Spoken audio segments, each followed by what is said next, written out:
Assalomu alaykum, qadrli o'quvchilar. Ushbu darsimizda sizlar bilan birgalikda alkanlarning ratsional nomenklatura asosida nomlanishini va ba'zi fundamental tushunchalarni ko'rib o'tamiz. Bizga ma'lumki, ratsional nomenklatura organik kimyo faniga 19-asrda kirib kelgan va qo'llanila boshlagan. Bundan oldin olimlar moddalarni faqat trivial, ya'ni tasodifiy, taxminiy usulda nomlashar edi. Bilamizki, taxminiy usulda hamma moddalarni ham nomlab bo'lmaydi, ya'ni hamma moddani taxminan aytib nomlash mumkin emas. Shu sababli ba'zi yirikroq strukturalar kelib qolganda olimlar endi bularni fikrlab nomlaymiz degan maqsadda, ya'ni ratio, fikrlash so'zidan olingan ratsional nomenklaturani fanga kiritishadi. Bu uslub biroz rivojlanib borib, lekin taraqqiy etib ketmaydi. Nega deyilganda, ratsional nomenklaturaning ma'lum chegarasi bor. Agar ushbu chegaradan moddalar o'tib, kattalashib ketsa, ushbu uslubning kuchi bu moddalarni nomlashga yetmay qoladi. Shu sababli ratsional nomenklaturadan so'ng IUPAC, ya'ni sistematik xalqaro nomenklatura taklif qilingan. Bu haqda avvalgi darslarimizda ham aytib o'tgan edik. Lekin shunday bo'lishiga qaramasdan, ratsional nomenklatura o'zining ahamiyatini hozirgacha yo'qotgani yo'q. Ya'ni aytmoqchimizki, hozirda ham iste'molda ratsional nomenklaturadan foydalaniladi. Ba'zi moddalarni ratsional nomenklaturada aytishadi, sistematik nomenklaturada aytib ko'ring deyishadi. Testlarda ham ratsional nomenklaturada beriladigan moddalar yoki so'raladigan moddalar bor. Shu sababli ushbu usulni ham biroz to'liqroq ko'rib o'tamiz. Xo'sh, ratsional nomenklaturaning asosida nima turadi?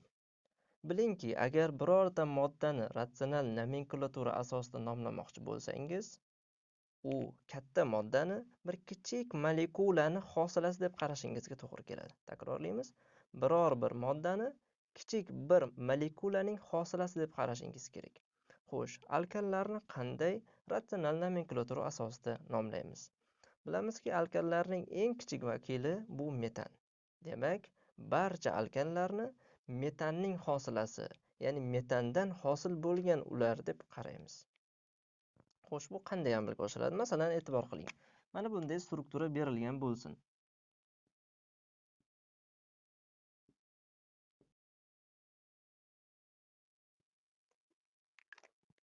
Ushbu moddaning nomini sistematik nomenklaturada emas, ratsional nomenklaturada ayting deyilsin.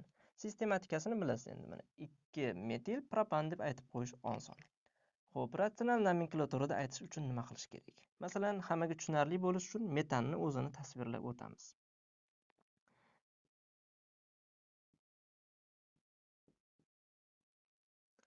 Mana metan molekulasi.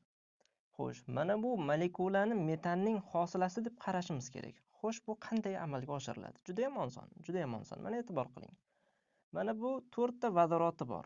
Mana shu 4 ta vodorotini tark qilib, o'rniga radikallar kelib birikadi va yangi hosila paydo bo'ladi. Masalan, mana bu moddada e'tibor qilsangiz, mana shu uglerod, mana shu uglerod deb qabul qilamiz. Mana bu vodorod chiqib ketib, o'rniga metil kelgan. Mana o'ziga yozib ketaman. Metil, mana bu metilni yozdim. Mana bu vodorodni olib tashlab, o'rniga metil yozdik deb tasavvur qiling mana. Metil. Keyingi holatda ham mana bu vodorodning o'rniga bu metil keldi. Xo'sh, endi bu modda o'zi aslida nima edi? Bu modda esingizda bo'lsa metan edi. Unga metillar kelib birikib yopishib qoldi. Demak, bu moddaning nomi metan, faqat qo'shimcha ravishda radikallar kelib birikdi. Nomi qanday bo'ladi? 3 ta metili bo'lgan metan. Trimetil metan deyish to'g'ri bo'ladi.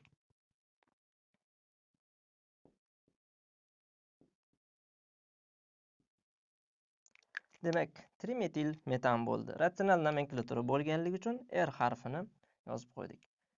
Xo'p, tushundingiz deb o'ylayman. Yana bir nechta misollar ko'rib o'tamiz.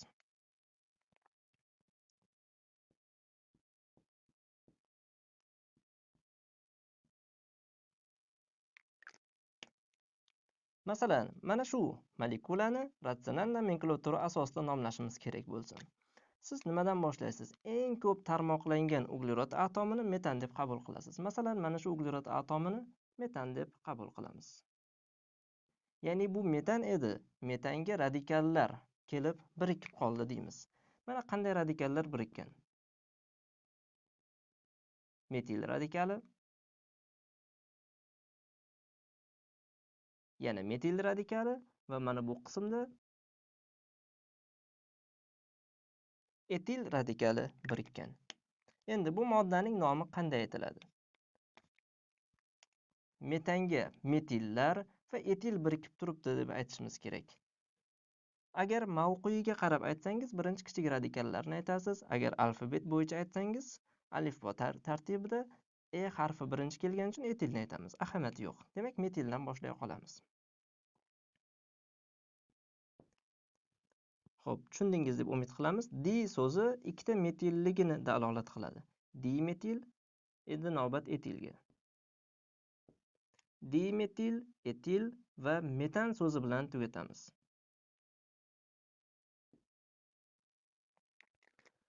Xo'p, e'tibor qilgan bo'lsangiz, hech qanday raqam ishlatmadim. Mana grek raqamlaridan tashqari arab raqamlarini ishlatmadim. Ya'ni 1 metil, 2 metil, 3 metil deyish noto'g'ri. Bilingki, qoida ratsional nomenklaturada arab raqamlarini ishlatish mumkin emas. Takrorlab o'tamiz. Ratsional nomenklaturada metan asos qilib olinadi. Metanligini qayerdan bilamiz? Eng ko'p tarmoqlangan uglerod atomini tanlab metan deysiz. Unga yopishib turgan radikallar nomini aytib bo'lgandan so'ng metan so'zi bilan yakunlab, ratsional nomenklatura asosida moddaning nomini hosil qilamiz. Yana ham tushunarli bo'lib, ilm shakllanishi uchun bir nechta qiyinroq bo'lgan namunalarni ham ko'rib o'tamiz. Quyida bizga alkallar sinfiga taalluqli bo'lgan 7 ta molekula berilgan va ularning har biri sistematik nomenklatura asosida nomlangan. Mana sariq rangda ifodalangan. Bizdan esa ratsional nomenklatura bo'yicha bu moddalarning nomi qanday bo'lishi so'ralgan. Ularni yozib to'ldirib chiqishimiz kerak bo'ladi.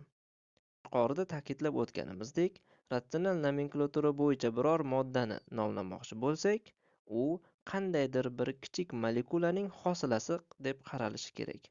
Xo'sh, alkallar nimaning hosilasi deb qaralar edi? Albatta, alkallarning birinchi vakili bo'lgan metanning hosilasi deb qaraladi. Endi mana bu moddani nomlamoqchi bo'lsak, qanday nomlaymiz? Avval mana bu qoidalarga e'tibor qiling. Agar biror bir alkanni nomlamoqchi bo'lsangiz, alkan molekulasidagi eng ko'p tarmoqlangan uglerod atomini topamiz va uni metan deb qabul qilamiz. Xo'p, mana shu moddada eng ko'p tarmoqlangan uglerod atomi ko'rinib turibdiki, markazdagi uglerod atomidir. Mana bu ikkinchi molekulada esa mana bu qismdagi uglerod atomi eng ko'p tarmoqlangan va mana shu uglerodlarni metan deb qabul qilamiz. Bilasizki, metanda bitta uglerod bor. Shu sababli mana bitta uglerodni metan deb qabul qildik. Atrofida joylashganlarni esa metanga birikkan qandaydir bir qo'shimcha radikal deb qabul qilamiz. Va mana metil, metil va metillar metanga birikib turibdi deb o'qiymiz. Shunga asosan bu moddaning ratsional nomenklatura bo'yicha nomi quyidagicha bo'ladi.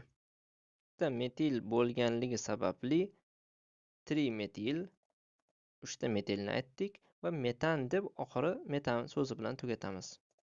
Demak, bu moddaning nomi trimetil metan bo'ldi. Keyingi molekulaga o'tamiz. Ushbu molekulani nomlash uchun eng ko'p tarmoqlangan uglerod atomini topib olish kerak edi, mana topilgan. Endi bu uglerodga birikkan radikallarni aniqlab olishimiz lozim. Mana bu radikal metil radikali, mana bu ham pastdagi ham metil radikali hisoblanadi. 3 ta metil radikali bor va ikkita ugleroddan tashkil topgan etil radikali keltirilgan. Ularning har biri mana bu uglerodga yopishib birikib turibdi. Bu esa metan deb qabul qilganmiz. Shunga asosan bu molekulaning ratsional nomenklatura bo'yicha nomi quyidagicha bo'ladi. Trimetil, 3 ta metilni aytdik, so'ng etilni aytamiz. Etilni aytib bo'lganimizdan so'ng oxirida metan so'zi bilan tugatamiz. Demak, trimetil, etil, metan bo'ldi. Yuqorida ta'kidlab o'tganimizdek, ratsional nomenklatura bo'yicha biror bir moddani nomlamoqchi bo'lsangiz, umuman mana bu kabi arab raqamlarini ishlatish mumkin emas.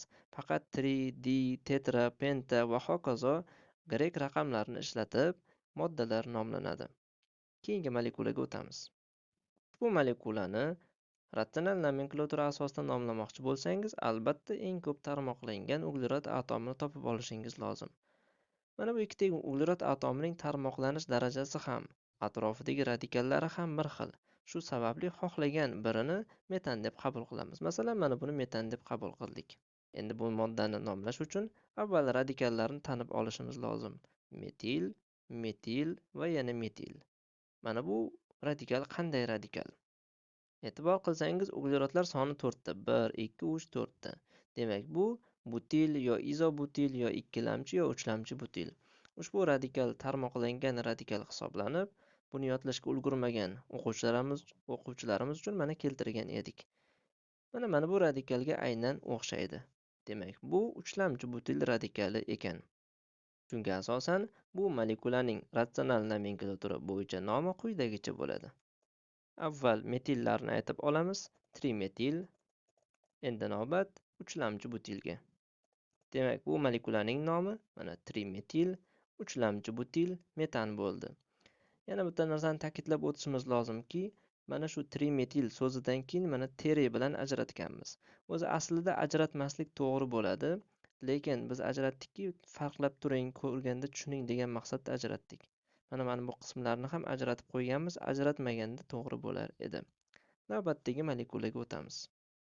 4-chi namunadagi molekulani nomlash uchun dastavval eng ko'p tarmoqlangan uglerod atomi, ya'ni mana bu uglerod atomini tanlab oldik.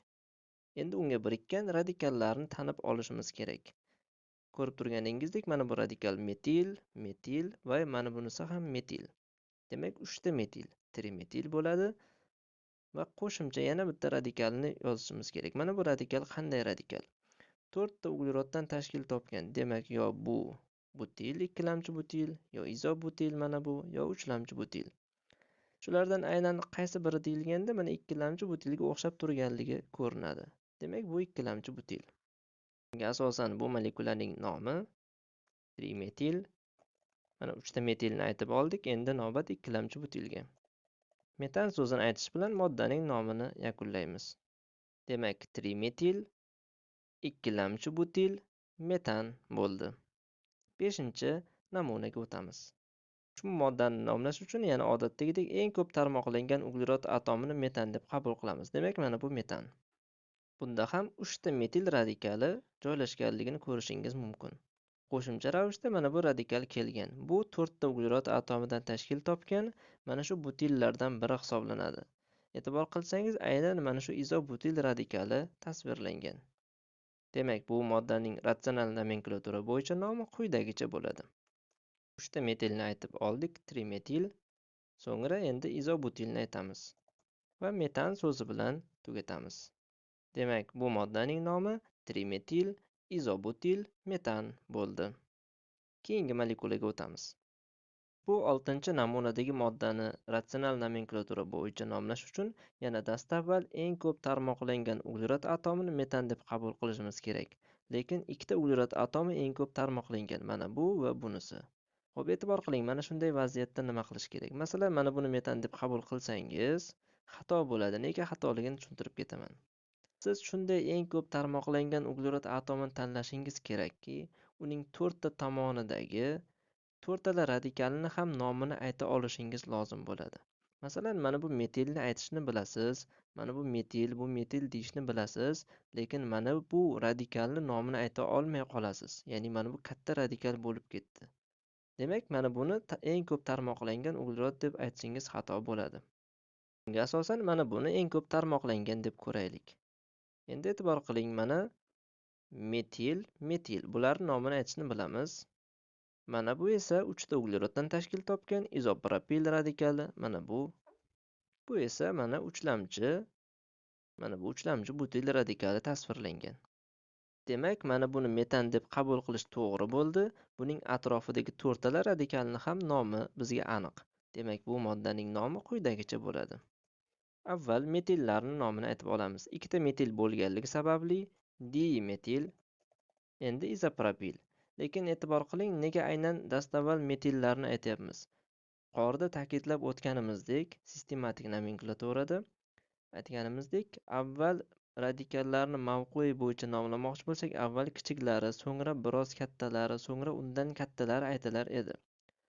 Lekin alfabet bo'yicha aytmoqchi bo'lsangiz, alfabet tartibida, ya'ni radikalning birinchi harfiga e'tibor qilgan holda nomlanadi. Biz mavquiga qarab avval kichigini aytdik, endi biroz kattasi bo'lgan izopropilni aytamiz. Bitta izopropil bo'lganligi sababli izopropilning o'zi bo'ladi. Undan so'ng mana bu uchlamchi butil aytiladi va metan so'zi bilan yakunlanadi. Demak, bu molekulaning nomi dimetil izopropil uchlamchi butil metan bo'ldi. Navbatdagi 7-chi molekulaga o'tamiz. Bu molekulada eng ko'p tarmoqlangan uglerod atomi mana aniq ko'rinib turibdi.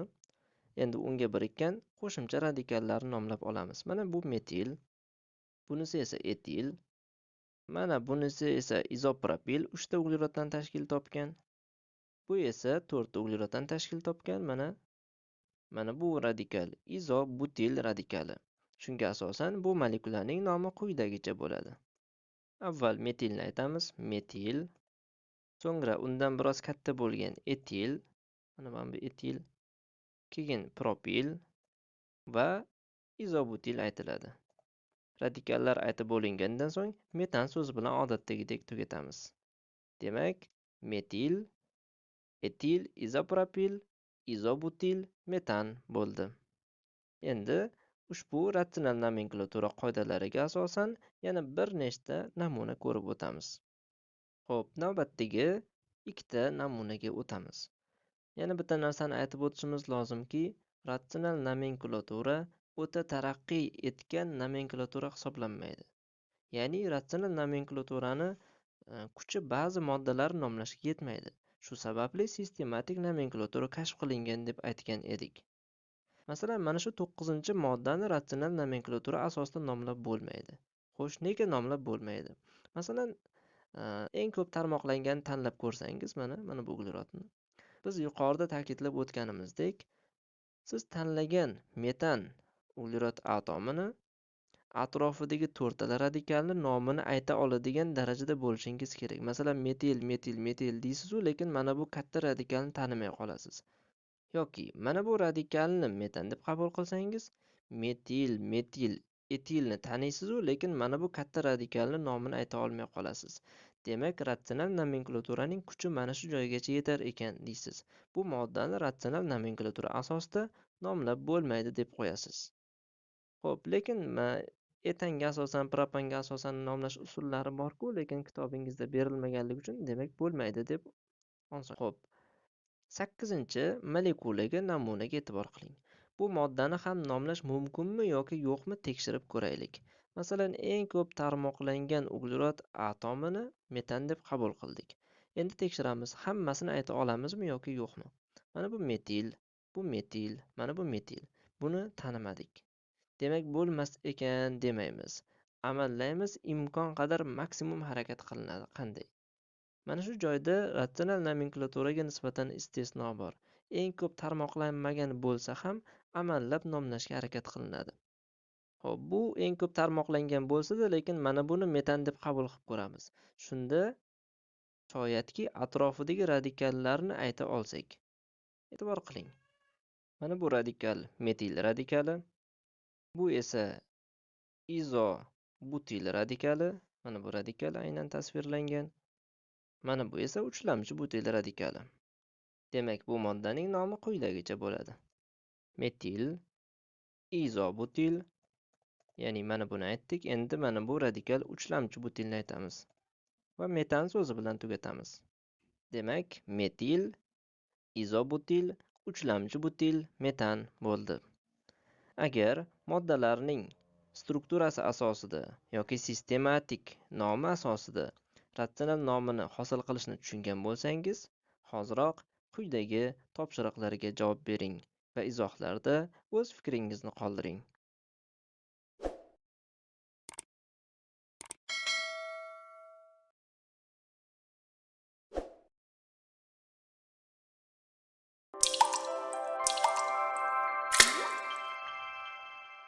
Moddalarning sistematik nomi berilganda yoki struktura formulasi berilganda ratsional nomini topishni o'rganib chiqdik.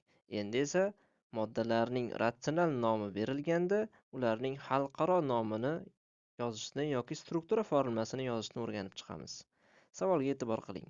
Metil, izobutil, uchlamchi butil metanni xalqaro nomenklatura bo'yicha, ya'ni sistematik nomenklatura bo'yicha nomlang deyilgan. Buning uchun dastavval moddaning struktura formulasini yozib olish lozim. Moddaning struktura formulasini yozish albatta metan degan qismidan boshlanadi. Bilamizki, metanda bitta uglerod atomi bor. Endi bu metan deb atalgan uglerodga 3 ta radikal birikkan. Mana metil, izobutil va uchlamchi butil. Shu sababli mana 3 ta bog'cha qazib qo'ydim. Endi 3 ta radikalni joylashtirib chiqamiz. Mana metil. Metil kichik radikal bo'lganligi sababli pastga yozsangiz qulayroq bo'ladi. O'zi aslida chapga, o'ngga yoki pastga yozishning ahamiyati yo'q. Endi izobutilni yozishim kerak. Mana izobutil. Izobutilning mana bu joyda bo'sh valentlik qismi bor. Aynan mana shu valentlik qismi bilan bu joyga olib kelib yopishtirishingiz to'g'ri bo'ladi. Demak, ko'chiryapmiz mana. CH2 qismini yozdim. Mana izobutilni yozib oldik. Endi navbat uchlamchi butilga. Uchlamchi butilni ham aynan mana shu bo'sh valentlik qismidan mana bu metan deb atalgan uglerodga yopishtirishimiz to'g'ri bo'ladi. Demak, mana uglerodni yozdik o'rtadagi va bunda 3 ta metili bor. Endi bu uglerodga ham vodorodni mana yozib qo'ydik. Valentligini to'g'rilagan holda. Bu moddani sistematik, ya'ni xalqaro nomenklatura bo'yicha nomlamoqchi bo'lsak, avvalo uzun zanjir tanlab olish lozim edi. Mana uzun zanjir to'g'riga o'tilganda uzun zanjir hosil bo'ladi. Endi raqamlab olamiz. Raqamlash albatta radikal yaqin va ko'p tomondan bo'lishi kerak. O'ng tomonda radikal ham yaqin, ham ko'p. Shu sababli o'ng tomonda nomer qo'yamiz. 1. Mana raqamlab oldik. Shunga asosan bu moddaning nomi quyidagicha bo'ladi. 2, 2, 3 va 5-uglerod atomida metil bor. 5 tetrametil. Asosiy zanjirda 6 ta uglerod atom bo'lganligi sababli geksan bo'ladi. Demak, sistematik nomenklaturaga ko'ra 2, 2, 3, 5 tetrametil geksan ekan. Xo'p, tushungan bo'lsangiz boshqa namuna keltirib o'tirmaymiz, lekin ushbu namunaga oid bir nechta oson topshiriqlarni berib o'tamiz. Darhol daftaringizni bajarib, kommentariyada o'z izohlaringizni qoldiring.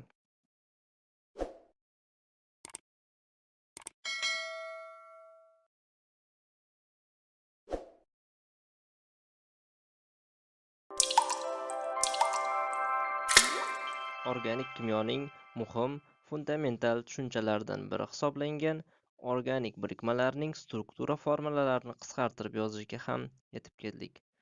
Xo'p, organik birikmalarning struktura formulalarini qisqartirib yozish deganda nima tushuniladi?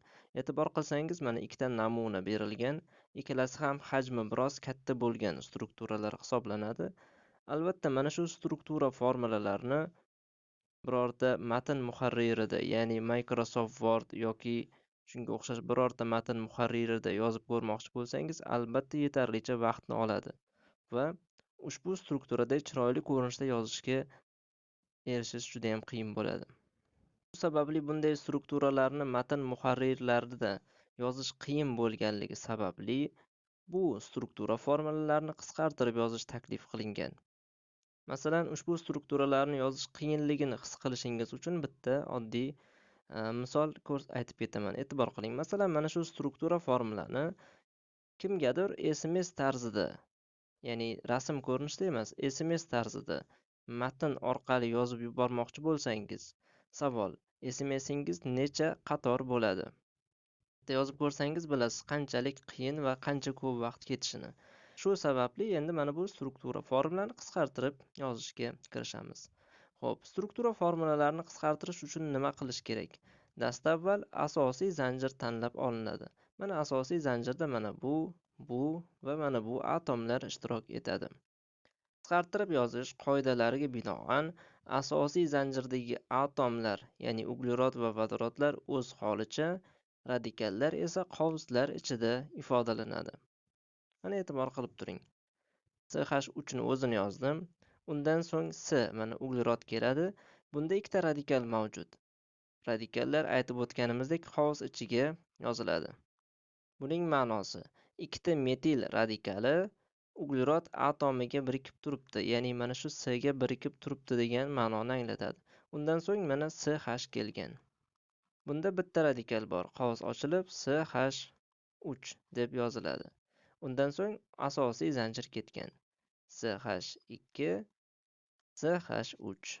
Demak, mana shu ko'rinish mana bu strukturaning qisqartma yozilishi deyiladi. Endi mana bu strukturani ham qisqa ko'rinishda yozib ko'raylik. Dastavval asosiy zanjirni tanlab olamiz. Asosiy zanjir deyilganda eng uzun zanjir nazarda tutilganligini hamma tushunadi. Demak, mana eng uzun zanjir tanlab olamiz. Xo'p, demak asosiy zanjir to'g'ri chiziqli ekan. Yuqorida ta'kidlab o'tganimizdek, asosiy zanjirdagi atomlar o'z holicha, radikallar hovuz ichida yozilishi kerak. Demak, mana bu CH3 dan yozishni boshlaymiz. Xo'p, qaysi tomondan yozishni boshlanadi deyilganda o'zi aslida ahamiyatsiz. Lekin eng to'g'ri varianti radikal yaqin tomondan, ya'ni nomer qo'yilishi boshlanadigan tomondan yozish to'g'ri bo'ladi. Demak, mana bu CH3 dan boshladik. Undan so'ng mana C berilgan, ya'ni uglerod. Unda ikkita radikal, metil radikali tasvirlangan mana. Undan so'ng CH keladi mana. E'tibor qilsangiz, mana shu CH ga tarmoqlangan izopropil radikali birikkan. Tarmoqlangan radikallar to'rtburchak qog'oz ichida yoziladi.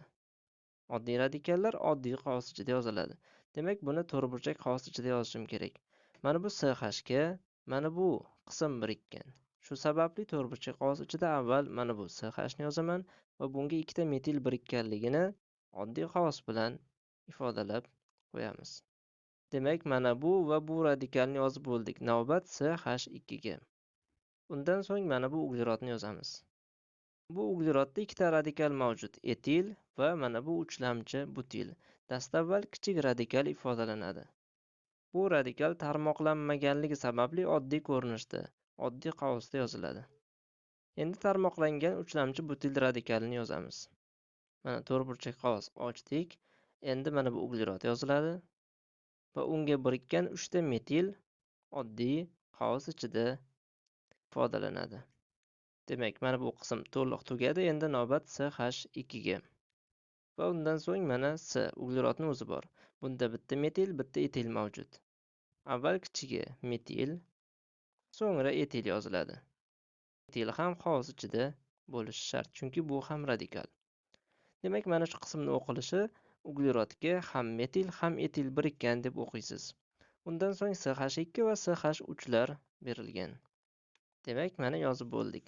Mana shu qisqa ko'rinish deyiladi. Yuqoridagi strukturaning qisqa ko'rinishi deyiladi.